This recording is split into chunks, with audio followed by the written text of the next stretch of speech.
Hello and welcome to another edition of After the Whistle, Wednesday, September 18th. A month's going by fast, man. A month's going by fast, and then another person passed away. Tito Jackson passed away. Yeah, I heard about that. My mom was telling me. Yeah, condolences to the Jacksons. Yeah, and he responsible for the Jackson 5, from what I saw. I saw this little clip of the whole reason the Jackson 5 got put together is because he just started playing with a guitar, Joe Jackson's guitar. And then Joe was like, light bulb, dong. Joe said, since you want to play with... So the dude that told the story, he said he was playing with the guitar and he messed up the string. Oh, never mind then. But if you know the Jackson story, we'll hit the outcome of this. But he ain't beat him. He told him. Nah, he told him. All right. So he told him basically, all right, so you're going to have to learn all these songs and play them on the guitar. And he did that. And then whoopings came after? And then the group, and then that's in the group, and then, whoopings came. Well, that's dope. My mom told me and condolences to the Jackson 5, but I told her to be real. I was like, it's sad, but like, our generation really only knows him because of jokes. Like, you ain't Michael, you Tito. Yeah.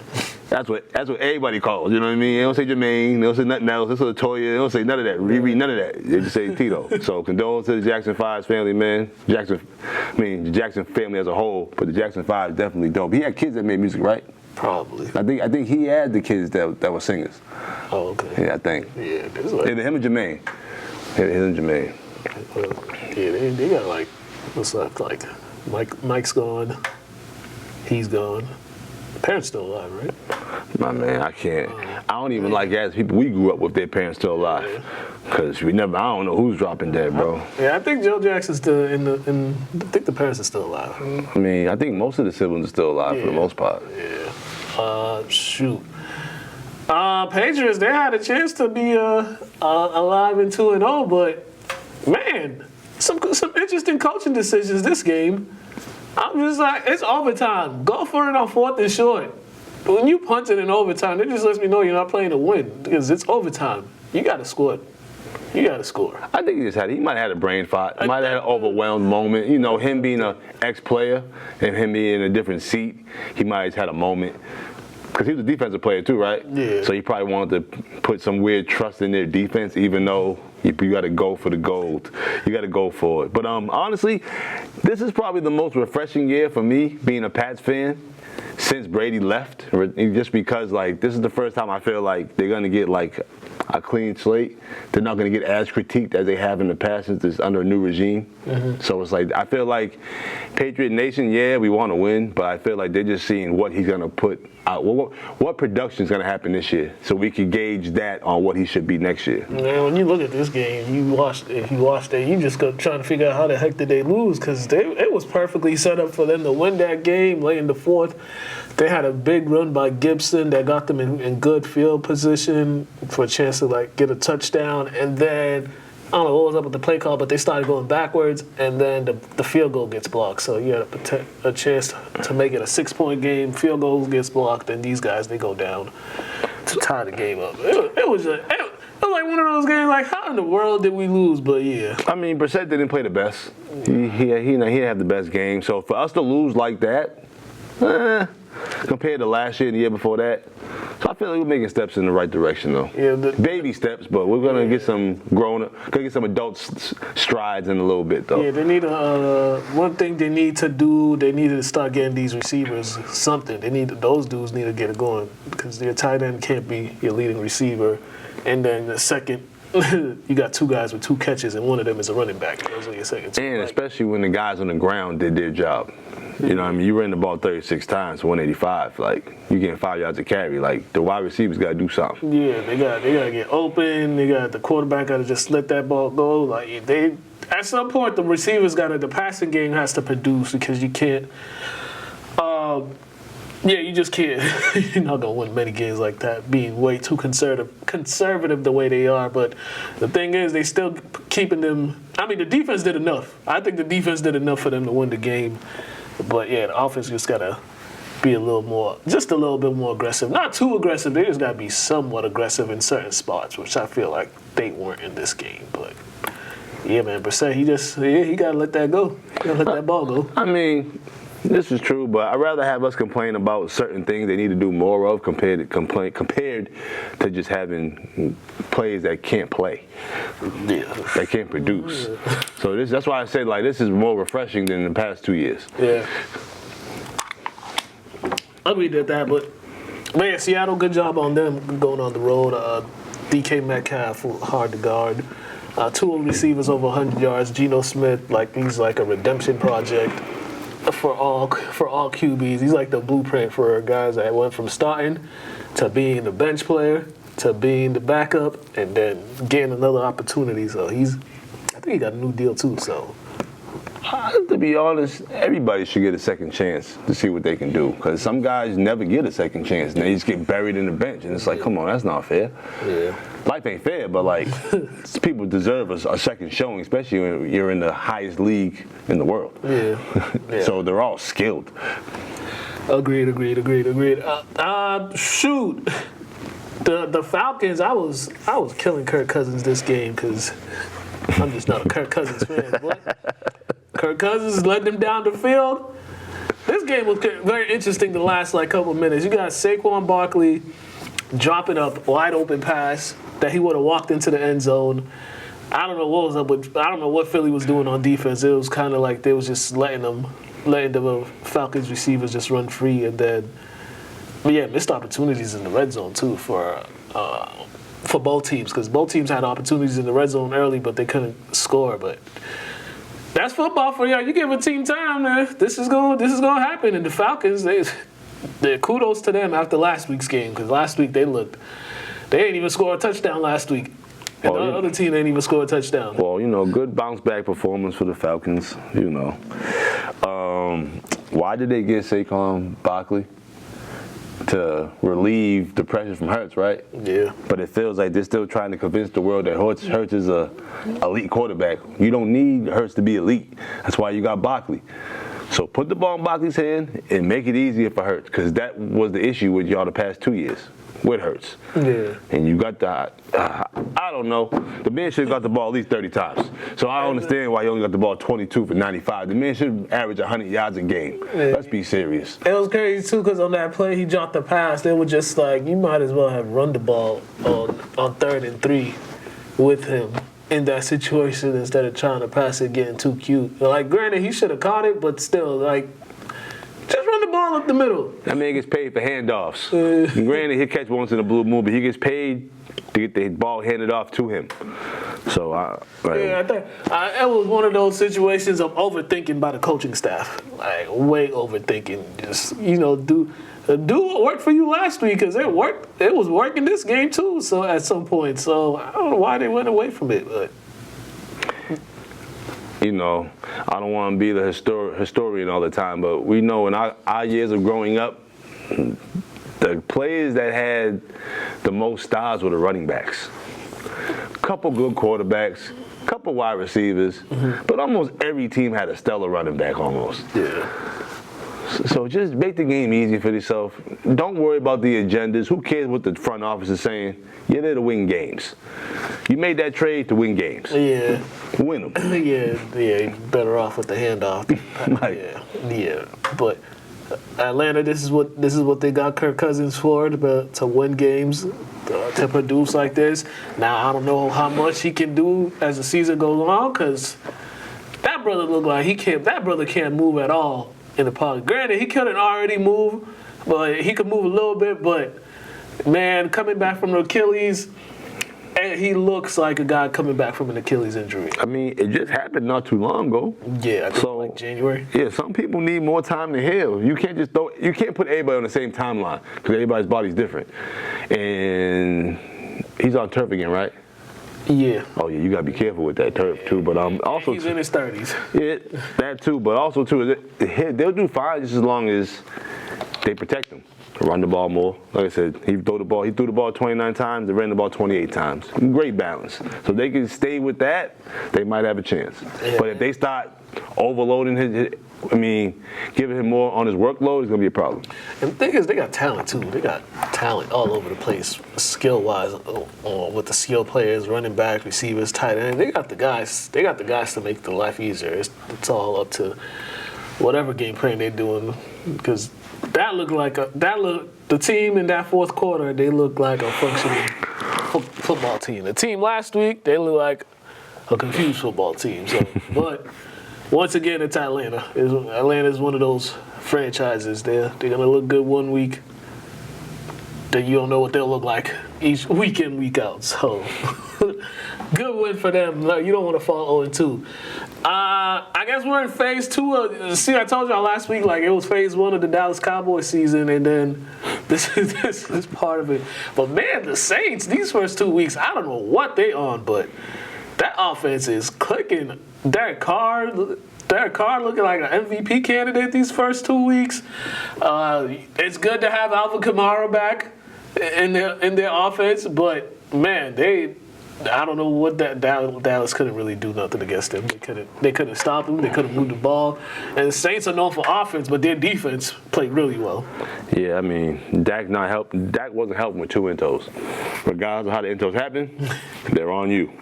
But I think Kyle just had a full off season because he got traded last year, the year before that. Where was he last year? Was it at some point? It was last year. I think so. Yeah, so I think he has a full off season with the Saints. Kamara's the number 1 running back. Yeah, because Kamara was hurt. He was hurt last year at some point. So, yep, he's back. Kyle's the number 1 quarterback. Because the past few years, they had that weird situation with, like, what's his name? Taysom Hill or whatever his name is. Yeah. So now they have a legit number 1. They don't have no schemy number 2 quarterback. So they're able to focus, man. And he's been balling. 11 for 16, 243, 2 TDs, 1 in total. And you're averaging 15 yards per pass. You might as well just pack it up, bro, because the game was over halftime. Yeah, halftime, that game was over in the first quarter. Well, I want to give the Cowboys the benefit of the doubt a little bit. Yeah, Saints came in there. They just came in there the more ready team, putting up 35 points in the first half. The defense was suffocating. Everything on offense was working. I mean, everything was working. I believe they got a new head coach, too, a new coordinator as well. So it's very, very good start. Now, granted, their first game, they're playing against the Panthers. That's like, everything going on with the Panthers. But that's not even night and day, bro. It's like the morning in the eclipse night. Once in a blue moon. I ain't even close. Like, I ain't even write no Carolina notes. Like, I ain't watched them the past 2 weeks at all. I ain't watching either. But hey, man, for them to start off 2-0, they're giving their fan base a lot of optimism, especially the way last season went off. But balanced attack, man. They were just balanced. They damn near 40 attempts on the ground. Almost 200 yards. Like, that's one way when you get up big. All right, we just gonna milk this clock with our run game. And Dallas didn't help. You can't score. You got one of your favorites back. Everybody got their money. So who was right? I felt like they both shot themselves. All 3 of them shot themselves in the foot. Zeke, Dak, and Jerry. Jerry waited too long to pay them. Now it was looking like what you pay them for. Yeah. But this is Dallas, though. Dallas. This is what they do. They do this every single year, and then people try to always fall for it, but they do it every year. But I think this might be just probably one of the better games the Saints are going to play this season, bro. I'm just saying, 11-16. Kamara had like 3 touchdowns. Like they were clicking on all cylinders, bro. 4. Yeah, 4 overall, but 3 rushing. Yeah. But so I'm thinking come on, bro. Like, this is crazy. 15 yards per pass. It's wild. It's wild. And they got Philly coming in New Orleans this weekend. So if they do this again, man, we might have to like not take them seriously, but we might have to open our eyes a little bit. I mean, I wasn't the happiest person when they moved Kyle from the Raiders. They should have moved that goofy coach. And he didn't even last. So with that being said, come on. But granted, I'm not mad at Dirk Diggler for getting in there, slinging that thing with the stash. Yeah, man. We got next up. We got the Dolphins and Bills, but this game is more so about Tua. He had another concussion where his fingers started. I don't know, man. Yeah, it was kind of crazy. It was just wow. This is the second time that's happened. At this point, you got to start. You got a lot to think about now. Now that you got this time off, you got a lot to think about because now you got to worry about your brain. Well, for one, he didn't have a lot of positive things to say about Brian Flores. Made me feel like was Browns trying to kill him or something out there. The man almost died out there a couple years ago. It was his first year, right? His rookie year, with all the concussions, and the next year he was fine. It's his third or fourth year. I think this is his third. Yeah, his third year. So the first year he was concussion-ridden. Last year, regular fine season. And then this year he's back to concussions. Like, we got to figure something out. Yeah. Because this one, it wasn't even like he took a crazy hit. Yeah, it's just a health issue. It was just like bang, bang. Yeah. Like for him to have that many concussions his rookie year, and for you to start off the season with one, that's, I would definitely take a, long look in the mirror and just see how long can my body hold up. Because I remember Troy Aikman, they said if he took one more, he was going to have to retire, right? Yeah. So, you just got to be cautious, and unfortunately, this is fifth year. Fifth year? All right, so he had a couple years. So he had a couple years where he played well. So yeah, I think his first 2 years he had the concussion issue then. But yeah, man, I would just say, man, just look in the mirror, decide what you want to do, what's best for your health. Don't worry about no football. Worry about your health, your family. Talk to them, talk to yourself, see how you feeling next week or two. Yeah, because it's just tough. It's too early in your career to be having these many. He's only 26. He's only 26, so it won't get any better if it continues. It's only gonna get worse. Yeah, that's what I mean. Next concussion you get, we don't know how long it'll take you to get back from that one. Right. So you just gotta be cautious. For one, how about they try protecting this man? He's probably had the most. He's had the most concussions of any quarterback in the league in the past 5 years, bro. Like not even close. He's not even close. So just protect this man. He's not the biggest quarterback, so like you have to understand your personnel. Yeah, he also got to protect himself too, because he could have definitely avoided that whole thing. That too.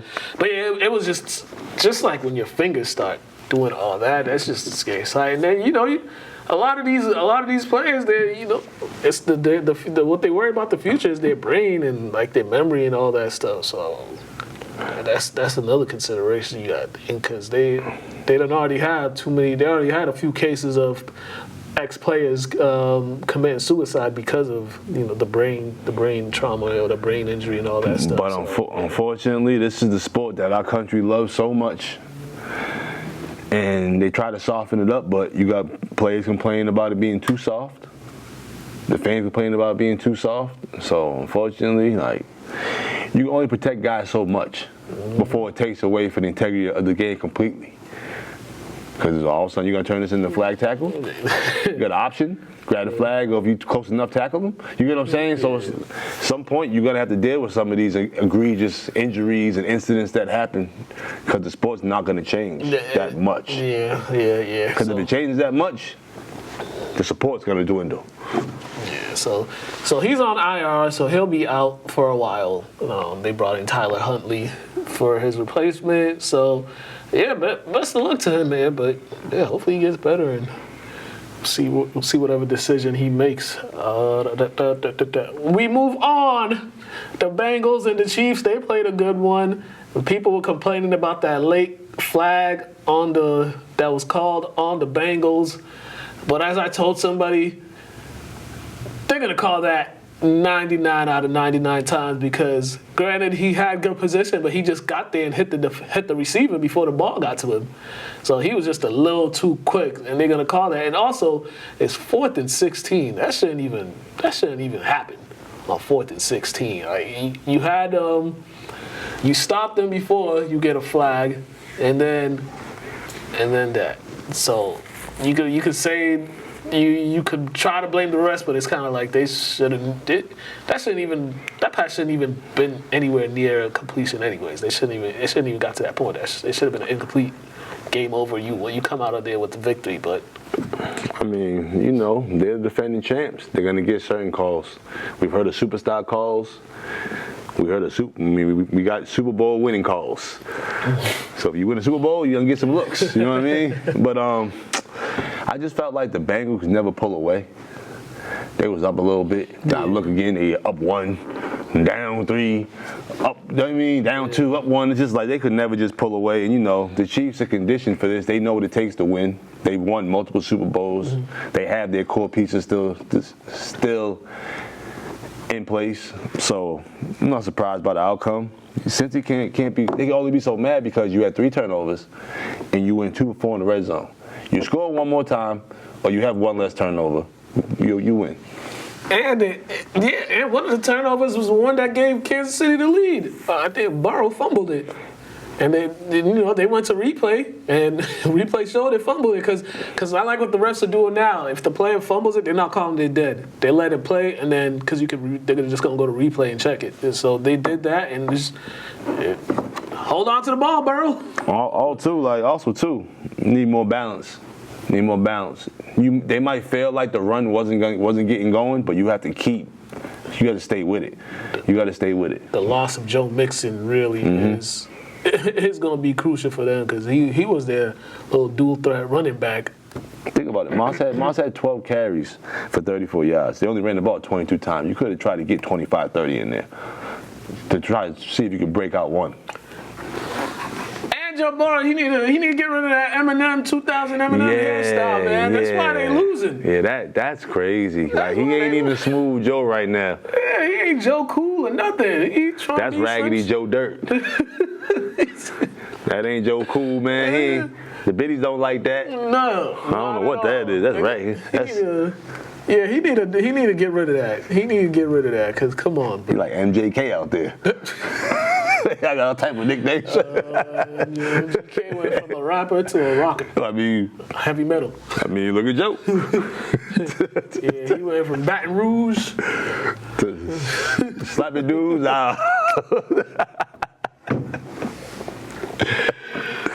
Oh man, yeah, more NFL stuff. A couple more from this weekend. Baltimore, they blew another lead.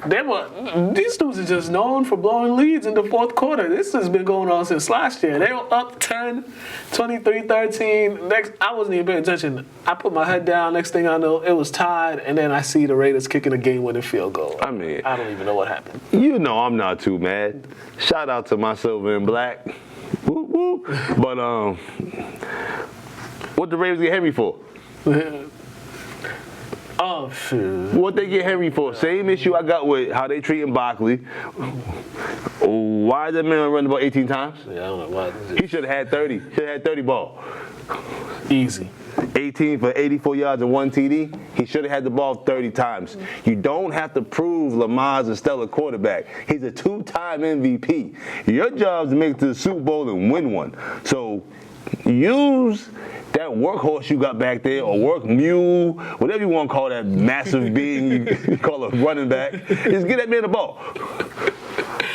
Especially the fourth quarter. Fourth quarter is when you gotta force feed him the ball, and he's gonna make. I mean, it's like Venom with a helmet on. He's just a massive man, bro. Like, come on, like, what did you get him for? And then you need him to still be a well-oiled machine. He's getting older. He need his gears to be moving. Right. You can't barely like. Come on, at least 25. Like Lamar shouldn't be throwing the ball 30 sometimes. He don't have to. When you got Bane back there, Bane causing pain, like what we doing here? Especially when you up 10. When you up 10 in the fourth quarter, that's when you go to the ground and pound. Start wearing the defense out. When you're up 10, you hand the ball off to my little friend. Yeah. And you see that massive man just runs people over. You know what I'm saying? Like, oh my God. Raiders needed this window after like the poor performance they had last week. But Gardner Minshew, we know what we get. You know what you get from him. Thing about him, he's going to throw the ball. He's going to throw that thing. That's the thing with him. This rookie, Brock Bowers out of Georgia, 9 catches, 98 yards, and then Devontae, he's going to do his thing. But, yeah, man, Raiders, they got some guys, though. Raiders got some talent. It's just... And they finally got a real coach. Yeah, like the thing with the Raiders is sometimes it just takes them to, like, the end of the season to start really get rolling. That's always their issue. It's because they got to get bored first. You're in Vegas. You do everything with season starts, but toward the midway point, end of it, you already bored. So you're like, let's play football now, win some games. Like, it's hard to stay focused on your job when you playing in Vegas. I'm sure it is. They gotta live off the strip. Yeah. They gotta live off the strip. It's like growing up in Lynn, bro. It's always something to do. Yeah. Like, because their stadium and all that is right. The strip is like right there. So if they had stuff off the strip, it probably would have been easier. But yeah, when you so close to the strip, I'm like, yeah. well, what are you gonna do in your off days, bro? You walk outside and see all these lights, see a pyramid down the street. You know what I mean? See Usher on the billboard. Like, what we doing here? People got residencies out here. Like, there's always something to do. You gonna go gamble? I mean, yeah, you got to get all the money in the world, so Yeah. might as well go hit a couple slots. Roulette, something.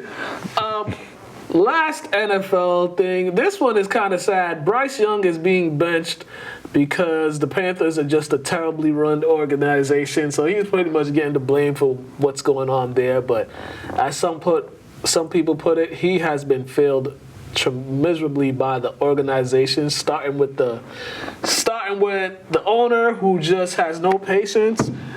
This dude, this is his second year. I think he's on his third coach. In his second year. Receivers can't get open. Every time I look, he's like running for his life. It's just bad there. It's just bad. And you know, the quarterback's gonna get the blame, but it's not the quarterback's fault. It's management, president, going on down. And also, this is kind of like karma because they had to do the interim coach, Steve Wilkes. They had a black guy. They had him there. The players loved him. He was right there for them to hire to give him the full-time job. They ain't do it, and now this is kind of a way of them being punished. Y'all gonna be trashed until you fix it, because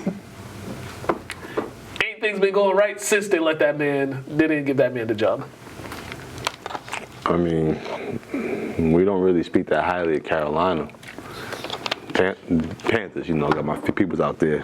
But, yeah, we don't speak too high about the Carolina Panthers after how they treated, you know, Cam. So it's just calm all the way around. Only two people that got you to the Super Bowl is Jake Delhomme and Cam Newton. And I'm sure they hold Jake in high regards, so why can't you hold Cam? And why don't you bring Cam in to help coach? Or help do something. Or help be your third backup. The man still got talent. He still has things to give. He still got advice to give, all type of knowledge in the world. You want a vet around, or just some guy who's played to be around your organization. He's he's a Panther for life. Yeah. Let's be honest here. Yeah. He don't talk with no other team but the Panthers. So, like, come on. Yeah, terrible news. But sucks for Bryce. But hey, this might be a good thing for him because he gotta get out of there. Yeah, he might. He gonna have to get out of there. Or if he stayed in there, he might get seriously hurt. But where's else he's gonna go? Their biggest thing with him was his size. He's built like a slot receiver. He's like 5'9", 5'8", right? Yeah. So are they gonna switch positions, or are they gonna really trust him? He hasn't been properly coached and properly developed. Hey, remember, he ain't no Kyler Murray. Oh, yeah. That boy amazing. What I saw this weekend, that boy is amazing. Yeah. So I don't want to hear about he ain't no Kyler Murray, bro. Yeah. So, yeah. Right. No, it's like he's one of those guys he needs to be properly coached, and he's just not.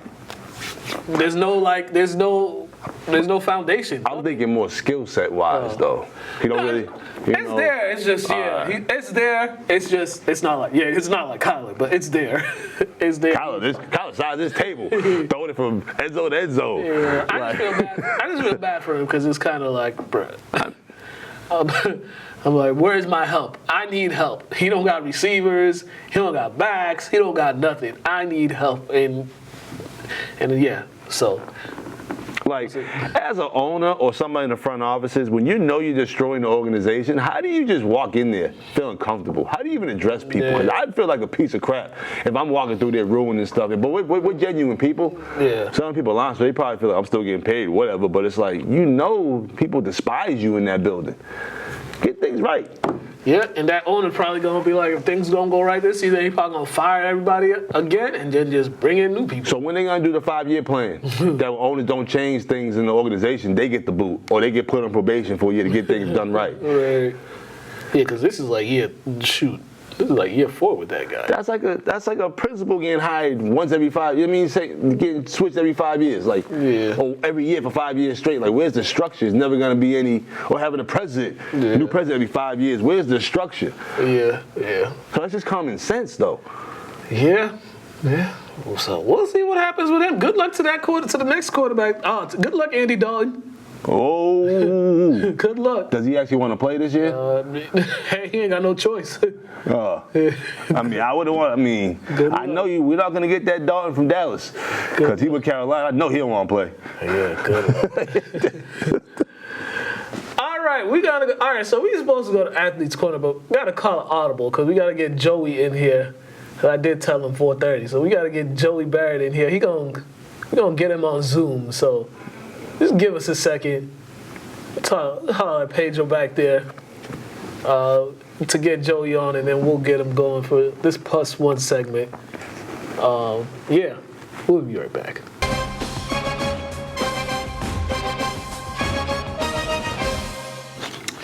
All right, ladies and gentlemen, it's time for +1 with Joey Barrett of The Item. What is going on, sir? What's going on? Thank you for having me. All right, man. First off, we're going to talk about this later. I just want to hear your thoughts on the fight this weekend because I know you had you was ordering that and watching that. So what were your thoughts on the fight this weekend before we get into everything? You talking about Canelo? Yeah. Oh no, it was thrilling. It was it showed me that he's still the face of boxing, the king of boxing. Whether you have him number 1 pound for pound or not, he's still the face of boxing, and I think he's a legitimate matchup for anyone at 168 around there. I'd like to see him go up to those Benavidez fights, but I don't want to sound like a broken record. He's still he's earned the right to kind of do what he wants, but I had a great time watching it, and I'll be tuning in for his next fight. Everybody want to see him in Benavidez, so cause if that don't happen, people might start thinking he's scared of Benavidez if it don't happen. Which I don't think he is. I think he thoroughly just maybe wants the payday, and I don't know the insides of that, so we'll see. All right, definitely. All right, let's get into some week 2 action. Man, first off, me and you we're at Manning Field for the first game of the day, Kip and St. Mary's. First quarter, nothing much going, and then St. Mary's went to that running game, and Kip had a hard time tackling them boys. Football, it's a game of inches, but it's also the game of the big play, right? So when St. Mary's rattles off 30, 40, 50-yard touchdowns, that was the difference. I don't think Kip delivered a bad game. I think they're inexperienced. And I was talking to Coach Rabbit after the game. They started 1-3 in the 2022 Super Bowl season. It's not uncommon for them. They have a tough schedule, and he thinks his team, after 2 or 3 weeks of experience, maybe around week 3, week 4, will start to really heat up. So I'm not worried about Kip at all, but it was a great showing from St. Mary's. I mean, the 3-headed monster of Rowan, Maxwell, and Dimitri, really, really special. Those guys were really running the ball really, really hard. And yeah, for Kip, from what I observed, it was first year starting quarterback, looked like a first year starting quarterback. Pretty nervous. You could tell when he was overthrowing passes and underthrowing passes. The one good pass he had, it turned into a 50-yard touchdown. It was kind of like he finally got the jitters out, but it was too little, too late. But he was nervous out there. He was nervous. You don't want to throw 3 interceptions in your first game, but at the same time, I do kind of agree with Coach Rabbit, who also said after the game that he's understanding the concepts. He's understanding the speed. That stuff takes some time to adjust to. There's no way around it. So, yeah, that varsity speed is a little different. It's a little different. So you gotta be a little quicker. But good win for St. Mary's, 2-0. They have a bye week this week. Kip travels to Roxbury, Latin or something like that. They got a game this weekend, but whatever. The second game of the evening was a really good one between Lynn English and Swampscott, and man, one play really changed the course of this game, and that was a block punt. Yeah. How great is it that these two programs can have a game that goes down to the wire, though, and everyone's invested until the fourth quarter. It was a great environment, right, at Manning Field. But like you said, it came down to a few plays, and Swampscott was on the winning side last Friday. I'm excited to see how Tyler and the Bulldogs respond, though. If English watches the film on this game, man, there was at least 3 or 4 plays that they could have had that would have changed the course of a game. There was a run by Xavier. It was a really good run. Just the receiver missed a block that could have turned it from like a 15, 20-yard gain to a 90-yard touchdown run. Missed throw on the receiver. Not a missed throw. The receiver just didn't run hard on one play. He had a touchdown, but he slowed down, and the ball just was a little bit in front of him because he slowed down. And there was a couple plays where they could have had pick sixes. There was one play they could have had a pick six, but the defender over pursued. So when they watch the film, they'll see they left a lot of plays to be made on the field that they're probably gonna hopefully correct that as the season goes on. Yeah, little things, but a big difference. And I think Glenn English, like you said, they look at the film, they'll see just small adjustments, whether that be footwork or how you line up or positioning yourself mid-play. I think those things come with time, similarly to what we just said about Kip. I believe Coach McDonald and company, they'll respond well, and I'm not worried at all. They actually called a really good game, offensively and defensively. They called a really good game. There was just a couple things. Swampscott had a drive where they completed at least like 4 or 5 fourth downs. But English had 2 goal line stands. I think on back-to-back they had 2 goal line stands. So it was a perfectly called game. They called a great game. It was just that one mistake that cost them the game. So, but that's football for you. Another one, Lynn Tech. Man, this was their season opener, and they got behind 20-0 early in the first quarter. And literally, it was the special teams that was the difference in this game. Malden had 2 punt returns for a touchdown, and they were both back-to-back.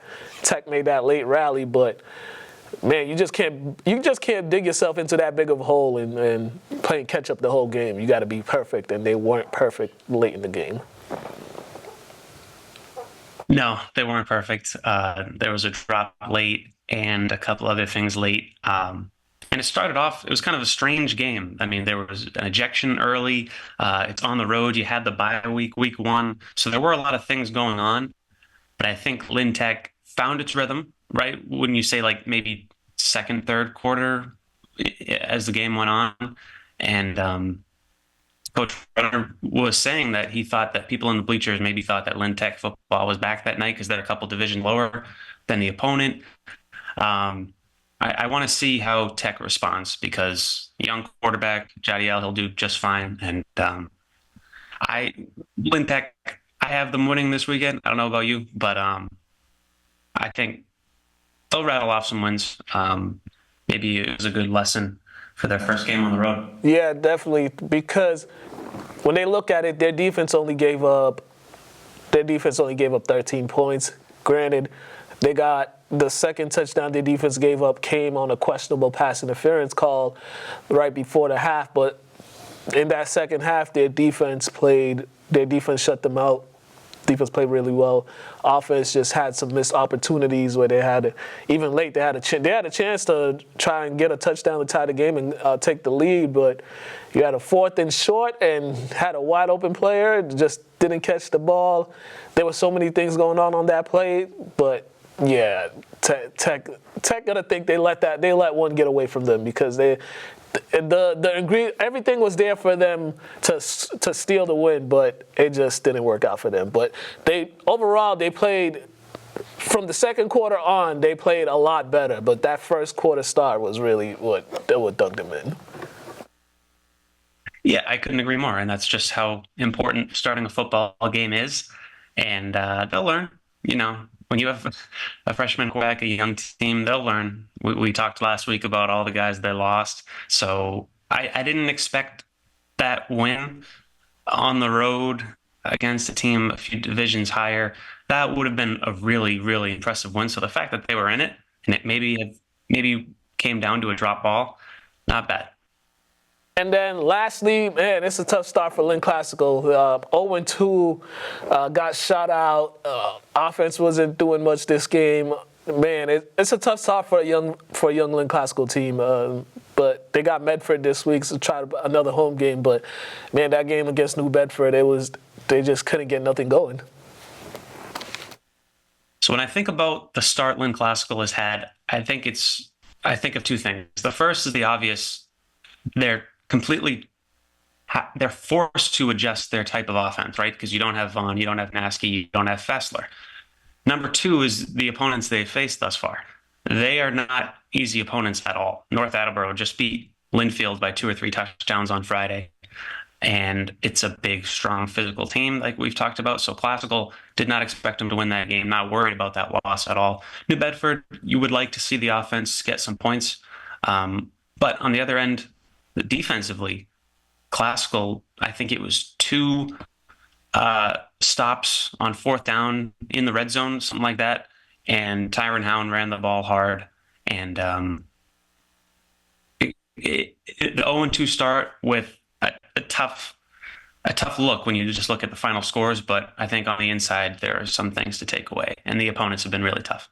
They had an interception in the red zone, too, right before halftime as well by Javon Claiborne. So, yeah, so they have to bounce back. They understand they got to play better. They got to put up some points this weekend. If they don't, you don't want to fall into an 0-3 hole, because now it's like you're putting yourself really having your back against the wall as far as like trying to get a postseason spot. So, yeah, it was tough, but they have another chance at it this Friday when they take on Medford.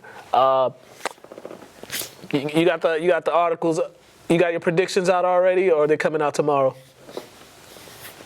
Predictions will be in Friday's paper this week. We're picking I think it's 9 games this week, 10 local coverage teams that we're going to predict. And so far I'm in the lead, but just by 1 game over Mark.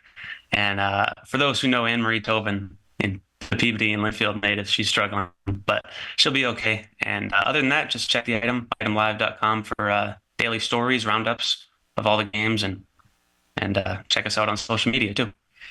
Try to jump Joey on Friday or Saturday because of his predictions for last week's game. I'm like, hey man, leave him alone. even the folks who are rooting for the teams that you picked to win were still mad at you just because of the score you predicted. I know. I would pick a team to win by a touchdown, and that team would say, "Why didn't you pick us by 20 points?" So it happens. It's all in good fun. Hey, it's part of the game. Next time, just tell them to kick rocks or. I'm a nice guy. All right, make sure you check Joey out. Go to Item Live, follow him on Twitter, go read his stuff. He'll be there. It's a doubleheader at Manning this Friday, correct? I'll be there for the first one. Mark will be there for the second one. Yep. At 5 or 4? I think the first one's at 5. I just want to make sure because these schedules be different. The time be different, but thank you, my guy. I really appreciate it. We'll catch you again next week, and I'll probably see you Friday. Thank you, as always. Hey, that's Joey Barrett of the Daily Item, ladies and gentlemen. It's +1.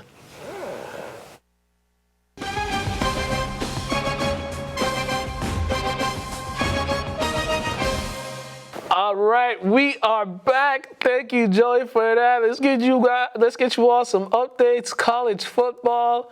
I mean, Boston College got some excitement. Granted, they lost, but there's like a lot of excitement right now for the program. They're ranked in the top 25. That boy Castellano. Castellanos. Yeah, he nice. He little though. Oh. He little.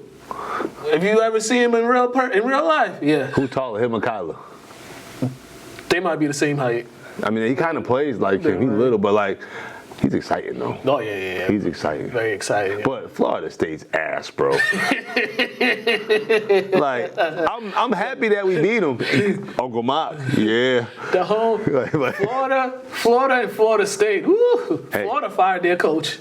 Hey, I ain't never worried about none of them. I'm only worried about the U over there in Florida. I'm Uncle Mop to see me. They play the U this year. Yeah, Florida State over there. Texas is a new number 1 team. They look But they were preseason to one of the teams in the preseason for national title. Yeah. Oh, I was gonna ask you too one day, like, if you had like a third favorite team, dark horse team, who would it be in college football? You know, I root for only two teams, you and Michigan. Shoot. I don't really have a third team. I don't know. Mine's always been Texas. Oh, for real? Yeah, just randomly, I always just like Texas. Vince Young. Yeah. What's his name? The running back dude. You know, peace pipe. Cedric Benson. No. Ricky Williams. Ricky Williams, yeah, They had Cedric Benson, Ricky Williams, Jamal Charles. Yeah, they had some I always guys. like the Texas players, the players they get. Yeah, so I was just thinking, like, 'cause I don't root for a lot of college football teams, but I was thinking, like, and then, you know, they over there talking about the young Manning boy. For one, stop with the memes. Ain't no way he's hitting the same speeds as Tyreek Hill. Y'all better cut it out. His strides aren't even the same. They was just like, y'all need to put more respect on his father's name, because his dad was the wide receiver. And grandfather, he had wheels, but he had to run for his life. But it's crazy how all these analysts are talking about, is he really a Manning? Y'all didn't know his daddy played wide receiver? Like, why don't y'all know this stuff? You get, like, I get it. His uncle and both his uncles, Hall of Fame caliber Hall of Fame caliber quarterbacks. One is like top tier first ballot. The other one's questionable, but he's gonna get in there. But like, you don't disregard the other son that you all should know about. And it's like how you think his son feels about y'all not embracing his daddy? You always talk about his uncles, and his daddy's actually the fast one. Right. Like, that's crazy. Like, just because you go to the league, you can't talk about his dad being a good football player. Like, come on, y'all corny for that. Stop that. Oh my gosh. Thank God for social media and correcting things. Yeah, that's funny. Jeez Louise. Georgia's back to number 2. They won like a close one against Kentucky. Jonell, he got the start. Yeah, about time. 5 tackles. Well, Yeah. he missed the first game because he was hurt. Well, allegedly, I think they was holding him out. You know, it's good to see my man out there, bro. That's good. It's dope. It's dope. But yeah, college football a little wild right now. The first couple weeks, a little wild. You know, we had Colorado State. Had that funny post game with Shador and the quarterback from Colorado. But I agree with Shador. That dude went on TV and started calling them like Instagram players and talking all that crap and you know. But you couldn't shake his hand into the game? Right. Shador went up and told him, yo, you got me effed up. But did he really say anything that was really for Shador to react that way? That's what I mean. Like, you could have shook your hand and called him a little. I'm like, you know, you could have said your piece as you shaking his hand. That's what I would have did. That interview was crazy that them dudes did. Because they was just like...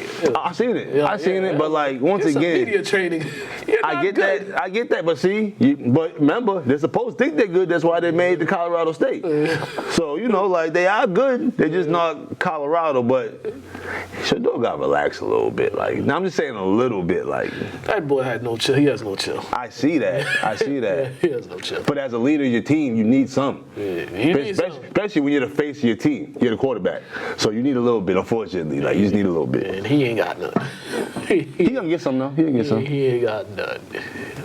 He's like what Dion. He's like Dion, but with a little extra. Like Dion was like that, but he had some sense. Like, he shake your hand. Yeah. He had sport. Like, that's the only part of sportsmanship I like. Like, I don't care how much you beat somebody by. You beat somebody's team by 1,000. I don't care if it's 9 and under. I don't care what the age group is, but like, at least shake hands after, because you don't know the feelings towards people. You know what I mean? And you might see somebody a month or two later and it might escalate to something else. We've seen things like that happen in the past. So, you know, just leave it on the field. Well, I mean, leave everything on the field. Leave it on the field. Yeah, all of it, emotions, all that. Just leave it out there, man. Yeah, definitely. We ain't even talk about this last week. I forgot to mention it. You see Shannon Sharp went viral last week. I didn't see anything. I mean, you heard. Yeah, I heard, and I seen a bunch of weirdos searching it up and talking about it, and I'm like, yo. Yeah.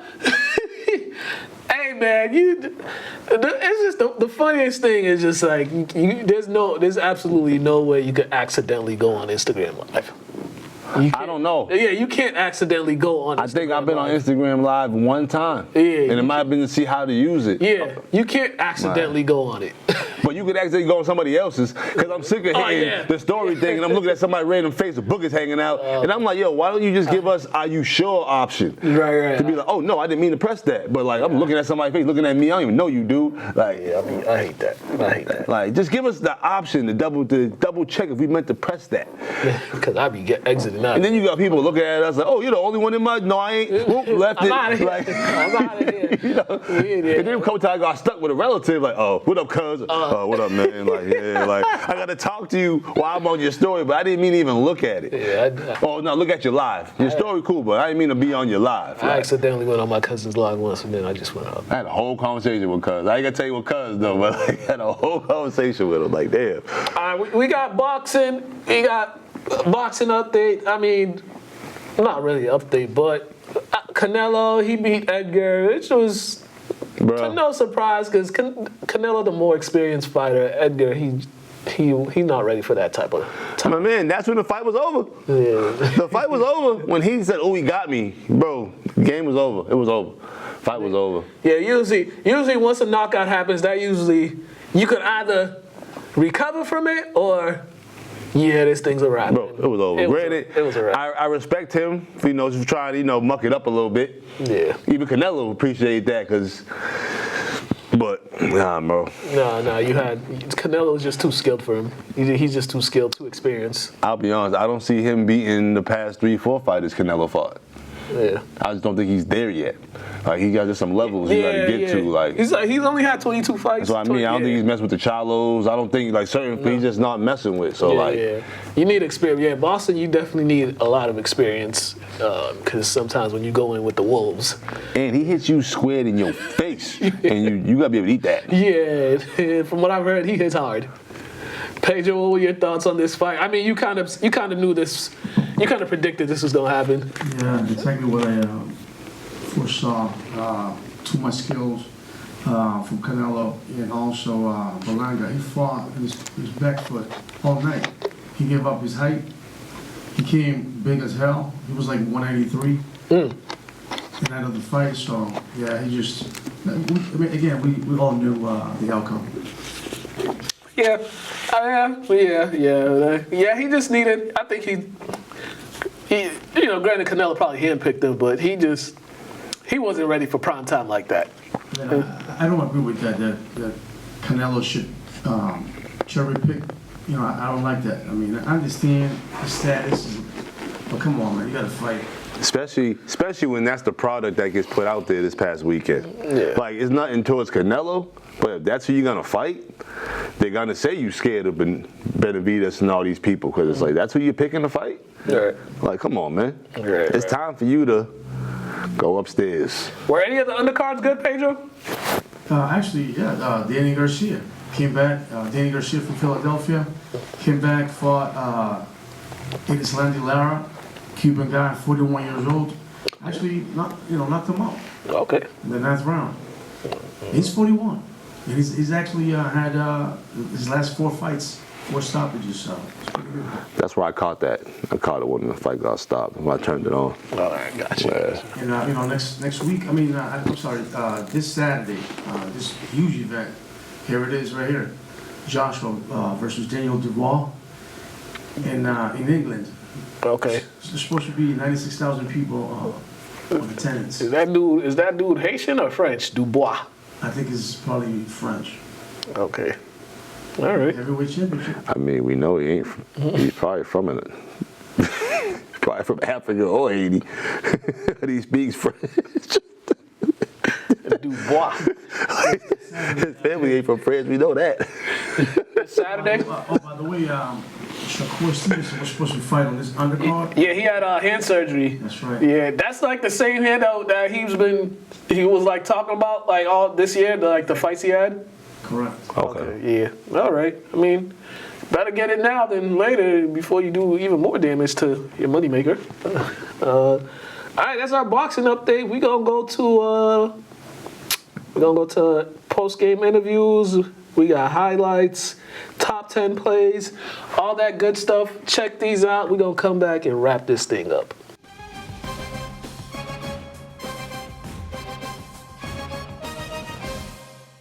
Okay, Coach. Coach, you guys jumped on them early, 20 nothing. You know, everything was going, and they kind of got back into it. But what was the spot for that early start for you guys? You know, it's just the excitement, you know, the team just showing up, you know, ready to go. And, you know, we've had success early. And, you know, our guys got very complacent. And we thought we had it in the bag. And we kept reminding them, you know, Len, any team from Len, you know, it's not a team you can sleep on. Those guys are tough kids. And, you know, and they showed it. They showed up. They didn't put their head down. They came back and they punched us in our mouths. You know? That second half too, but you guys did a good job responding to some of their drives, doing a sustained drives to kill the clock. Offensively, what was working? Because it seemed like you guys had momentum with the running game, and then that opened up the passing game somewhat for you guys to march down the field a few times. Offensively, you know, we're just trying to we were trying to figure them out. We were trying to figure, you know, what worked for us and where we have them. And it took some time because, you know, we're missing some key players tonight. So, you know, we had to put a lot of, you know, younger guys in the game and try to, you know, see what those guys had. So it took longer for us to figure out what we had. And, you know, being the first game, a lot of players was just making mental mistakes.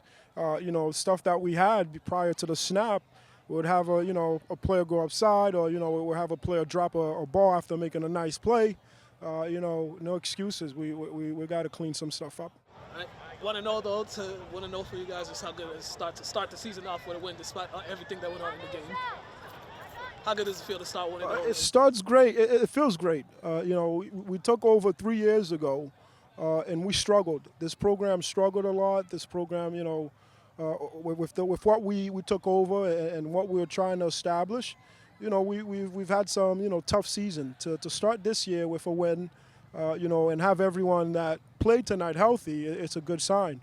Like I said, we're missing, you know, at least 5 key starters that this team's missing, you know, through preseason, you know, injuries that took place. Coach, congratulations on the win. Thank you.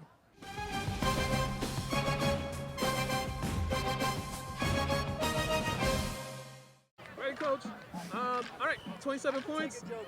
Better offensive day for you guys than last week. Yeah, well, I'll tell you, we got off to a slow start in the first quarter. Didn't have the ball as much. They kind of pushed us around a little bit early. But second quarter, we kind of picked up the pace and got our act together, running the football and being able to throw the ball a little bit was a big plus tonight. Defense first two interceptions. Yeah, we had some turnovers again this week. Just 2 weeks in a row getting some turnovers. I'd like to see that trend keep going in that direction. But I will say that I'm very happy with the way we're defending and also getting to the football. You know, you see a big difference week to week, and it was a huge improvement from last week on some little things. The things we have to clear up are stupid penalties. You know, the 2 15-yard penalties could have hurt us. You know, and we were fortunate that we recovered from it. And that's a tribute to our defense kind of picking it up after that. Just how good does it feel to start off 2-0? 2-0, get 2-0. We get into our off week next week, regroup. We can work on some more things that we need to work on, and then get ready to play Arlington Catholic in a couple of weeks. All right, Coach, congratulations on the win. All right, thank you.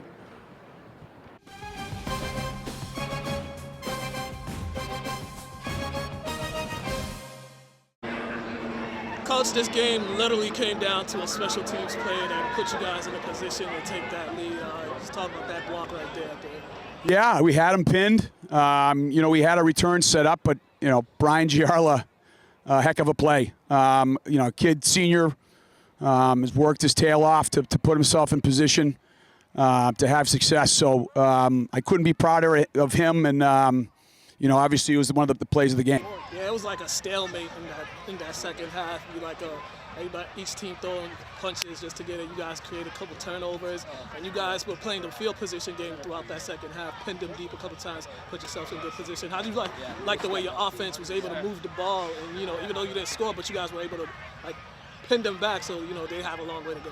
Yeah, I mean, we told the kids yesterday and all week that it was going to be a knockout fight. You know, obviously the English coaching staff does a great job getting their kids prepared.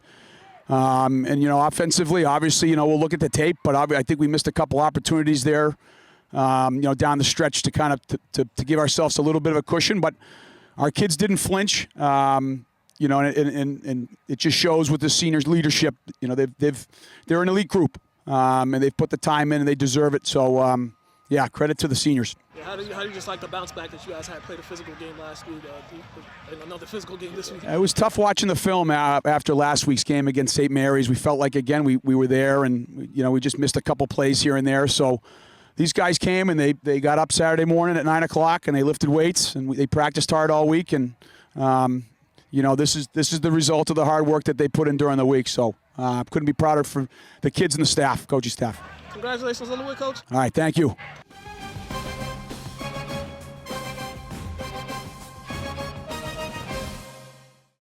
Coach, your guys came in here. They really kind of set the tone with the running game. You guys were really physical. And just how you like the way they produced on the offensive side today.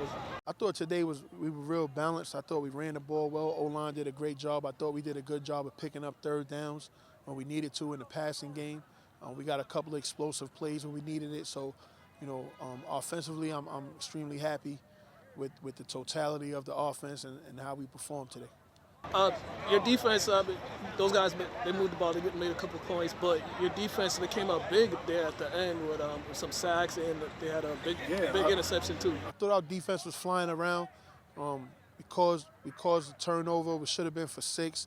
I think we got to cut down on the penalties a lot, and it's not technique penalties. It's really penalties just losing focus, blocks from behind, or we got just too many penalties. But defensively, I thought we flew around. Guys made plays. We gave up a couple explosives. Guys might have got in the wrong gap. But those are things that are fixable, and we'll get back to the drawing board and continue getting better every day. The 3 guys, Jason, Jack, and Dwayne, they all made some big plays. I mean, you guys were backed up, and Dwayne, he got that big pass right there that got you guys out of that hole for you guys to be able to get some points on that possession. It looked like you guys might have not had anything going because of the penalties.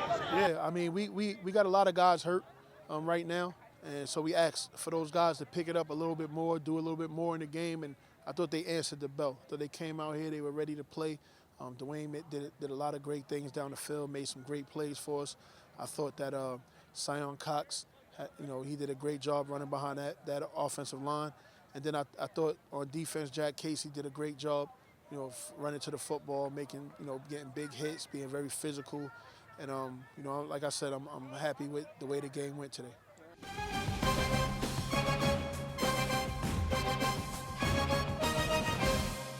All right, man, you guys got the win, and it turned out your 2 punt returns were the difference in this game right there.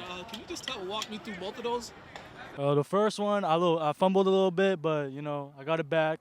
I saw the hole and I hit it. The second one, though, I knew it was coming to me, and I returned the first one, so why not return the second one, you know what I'm saying?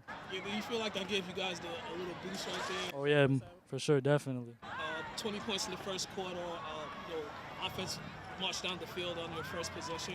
What worked for offensively in that first possession when you guys just marched down the field on the open drive? Definitely the blocking. The blocking was there. The running back was in the hole. We were getting there. How did this feel just to start off the season 1-0 and just to hold them off? They had that late rally, cut the lead down to 7. You guys get the stop to win the game. How did this feel that you guys were able to get those stops and just come out here with the win? It definitely feels good because last year we came to their field, we lost first game of the season. This year we came here today and we won, so it does definitely feel good. All right, man. Congratulations on the win.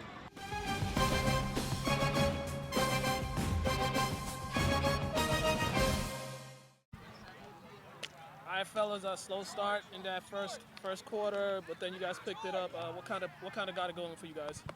Well, we knew it was going to be a tough game to start off, but our big thing all week was just staying focused and making sure we were working hard every rep and every play. And we knew we were going to try to come out strong. It was going to be tough at first, but eventually we got rolling. And once we're rolling, we're rolling. You got things going off with that touchdown run earlier. What did you see on that run? It was a inside run, but shout out to my linemen, man. They blocked really hard, so I bounced it out, and it was off to the races after that. Rowan, for you, 2 big, long touchdown runs. You guys kind of started going to the ground game more. What did you see on those 2 big runs? I saw the linemen open up the holes for us. They would open up the line. We watched the hole cut, and they had an opening for us, so we took it. All right, last week, low offensive game this week, 27 points. How did you guys kind of got better on offense this week? prior to last week? We focused more in practice. We locked in. Had a couple rough practices this week, but the last 2 practices we had, we locked in, made sure we knew what we were doing, and yeah. Definitely try to fix all the little mistakes we were making week 1 and get better for this week against Kip, and I think we did a pretty good job of it, and it showed out today. All right, fellas, congratulations on the win. Appreciate it.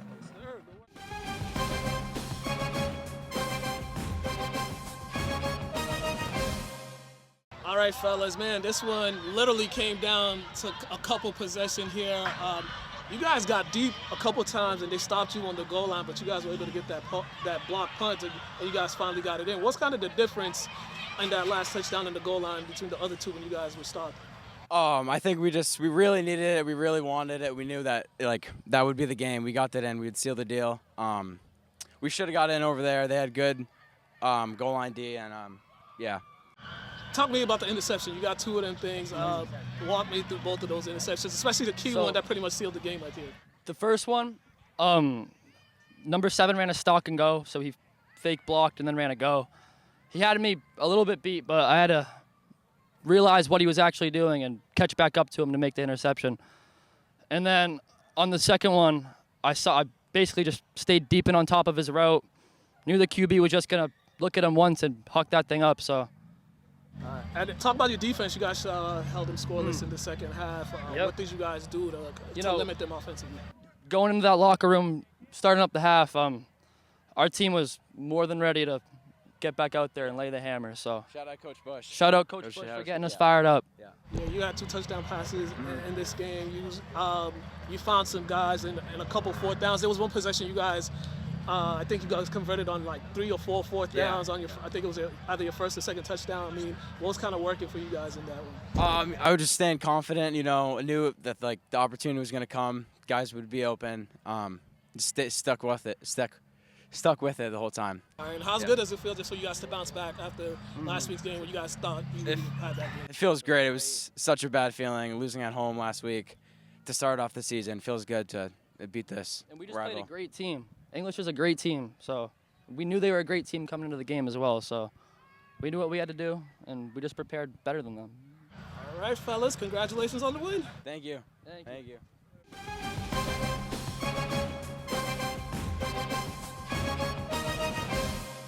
All right, fellas, bounce back game for you guys after last week's loss. Offensively, what was working for you guys today offensively? I feel like the run game was really strong. We started strong up front, and we came out better as a team. Last week I feel like we came out a little flat and just wasn't the way we wanted to come out. So I feel like we came out, fixed that in practice, came out better this week.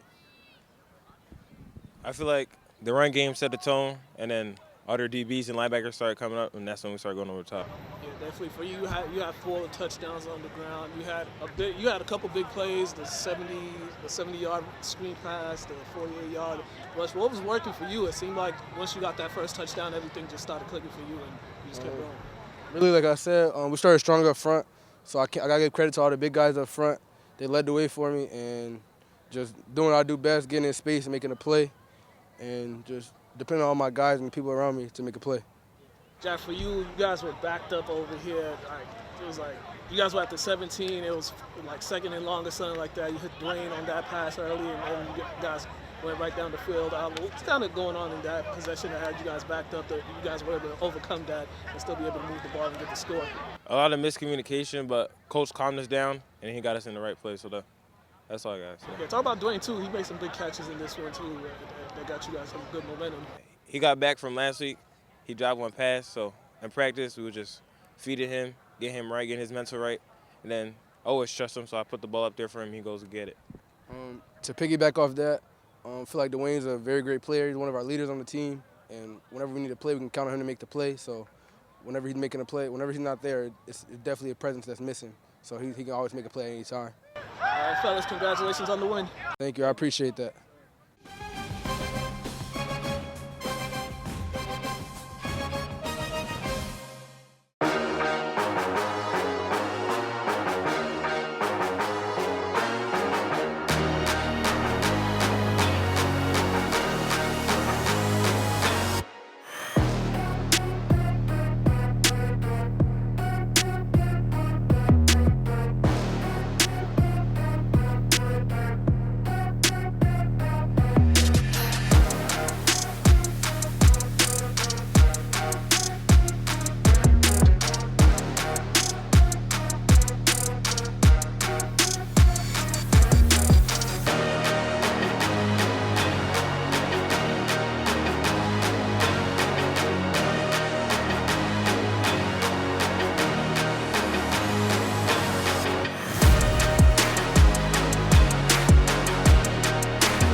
It's time for the top 10 plays from week 2 of the high school football season. At number 10, it is Springfield Central running back Sion Cox, who takes the carry, runs over one defender, drags another defender in the end zone for his 4th touchdown of the game in the Golden Eagles win over Central Catholic. At number 9, it is KIPP Academy quarterback Eli Machado, who finds senior wide receiver Jose Echevarria for the 50-yard touchdown pass against St. Mary's this past Friday.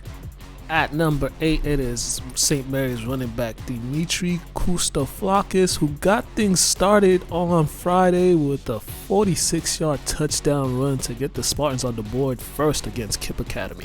At number 7, it is Central Catholic running back Jefferson Morales. He takes the carry, bounces it to the outside, hits the seam, shows off the speed, and he is on his way to a 48-yard touchdown run. At number 6, it is St. Mary's running back Rowan Merriman, who takes the carry. He goes up the middle, he makes one guy miss, breaks another tackle, and it's a 48-yard touchdown run for the Spartans against KIPP Academy. At number 5, it is New Bedford quarterback Jules Johnson, who finds wide receiver Jaron Goodine, who catches it over the defender, and he does the rest as he goes 77 yards to the house for a Whalers touchdown. At number 4, it is St. Mary's running back Maxwell Perrin, who takes the carry and he bounces it to the outside and then shows off the speed once he hits the corner as he goes 60 yards for a Spartans touchdown. Spartans would dominate KIPP Academy in this one. At number 3, we go to Manning Field for the Blydell Cup between Lynn English and Swampscott. Jaden Rosario, he scrambles, he tosses it up, it somehow finds Shane Knowlton, who then makes one guy miss, and he does the rest as he goes 75 yards for a Bulldogs touchdown. At number 2, it is New Bedford linebacker Elias Colon, who picks off Ryan Booth, and he takes it 36 yards to the house. New Bedford will come out with a shutout 27-0 over Lynn Classical. At number 1, we have a 2-for-1. This is Malden wide receiver defensive back Johnson Hun. He has 2 punt returns for a touchdown. The first one, he takes it, he fumbles it, gets it back, he hits the corner, and he makes a bunch of guys misses, and he's off to daylight. Right after that, he gets another one, same spot. This goes about 55 yards. He hits the corner, and he is gone. Nobody touches him. 2 punt returns for a touchdown in the Malden 27-21.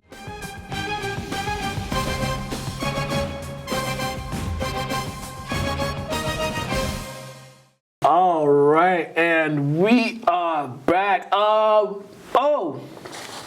Shout out to Anthony Anderson. He's finally getting put in the Lynn English Hall of Fame. Took long enough, but yeah, they made the announcement was made a couple weeks ago, last week or so. Yeah. You got people in the Hall of Fame that don't even play no sports, that don't even deserve to be in the Hall of Fame. I ain't saying no names. But you don't put Ant in the Hall of Fame, who's been out of high school since 2001? 2002? 2000? Jesus. Oh, yeah, when I was a freshman, he was a senior. Like, this blows my mind. That's what I mean about the city, bro. The city just be on some weird agenda type nonsense. He should have been up there. Yeah, he should have been up there. They took his jersey down when we coached, but they put it back up when we all stopped coaching. When Tone left, like, that was goofy. Like, I don't know. This city's weird, bro. Yeah, but congratulations to him. He's going in that Hall of Fame. So, anything else happening in the sports world? I had to look that up. I keep saying stuff on camera. Not be truthful. Right. Yeah. Football this week. Tech's on the road. Classical is playing Medford first at Manning Friday. English afterwards. They're playing Chelsea. So the atmosphere. It was a great environment last week for that night game. It felt like what a Friday night at Manning Field should be all the time. Everybody was there having a good time, supporting. The students was out there. It was just a great time. The side was actually filled. The home side was actually filled with people, which, you know. And these kids got more options after the game to go eat at. Granted, it ain't the healthiest, but like we only had Burger King and Wendy's. Now y'all got Burger King, Wendy's, Popeyes, Taco Bell. What else we got on this strip? Dunkin' Donuts. Like y'all got all type of things to eat at, man. They got the African restaurant. They got Plaza. You can order something from Tony's, go pick it up. You know what I mean? Oh man. You got Primo's right next door. Yeah. Whole strip, bro. Check me out tonight. I'll be on New England Football Journal tonight, 9 p.m. I think. I don't know what time, but I'll be on there for their high school preview show. So make sure to check it out on Facebook. I'll be on there. Yeah, we out of here, man. We out of here. Have a good one.